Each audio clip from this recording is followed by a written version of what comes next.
vivre dans un lieu où il y avait moyen de respecter la nature et l'environnement.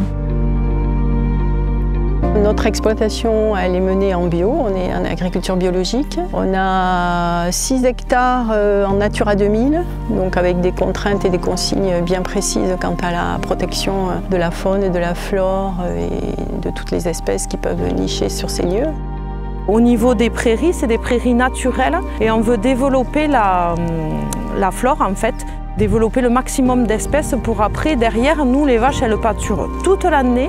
Justement, pour aller dans le sens de la charte du parc, c'est de faire prendre conscience aux gens de pouvoir sortir en montagne sans trop impacter. Donc c'est éviter tout ce qui est pollution, visible et parfois aussi non visible.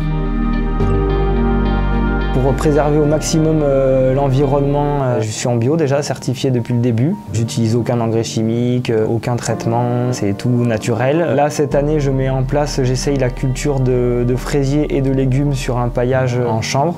Donc c'est uniquement du chanvre compacté qui permet de faire un paillage.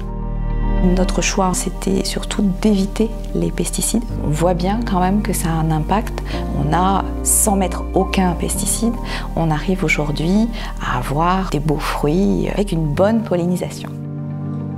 Je les amène que dans des endroits en fait, où il n'y a pas de culture, de grande culture autour, comme par exemple là où on est, où il y a surtout de l'élevage. Ça aide la pollinisation de tout ce qui est autour. Les amis qui me prêtent le terrain sont contents parce qu'ils ramassent beaucoup de mûres en fait, depuis que j'ai mes ruches ici.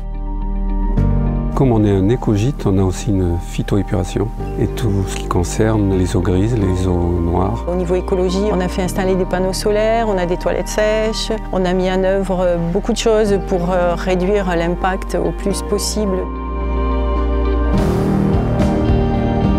La valeur parc, c'est quelque chose d'important pour moi parce que ça permet de maintenir et de sauvegarder un savoir-faire, des métiers avec de vraies valeurs et qui engagent sur notre avenir. Appartenir à un territoire, avoir un mode de production sur les exploitations qui sont autour similaire quoi, et qu'on arrête de faire n'importe quoi. Il y a un petit collectif en fait, de gens qui font des choses respectueuses. Quoi. Il n'y a aucun éleveur ou agriculteur qui fait partie du parc qui est quelqu'un de gros en fait, et qui fait des choses un peu inconscientes juste pour prendre de l'argent et pas faire attention au milieu dans lequel il travaille. Quoi. Je pense qu'à l'heure actuelle, les gens sont en quête et en demande d'espaces naturels, plus que jamais. Donc pour nous, c'est précieux.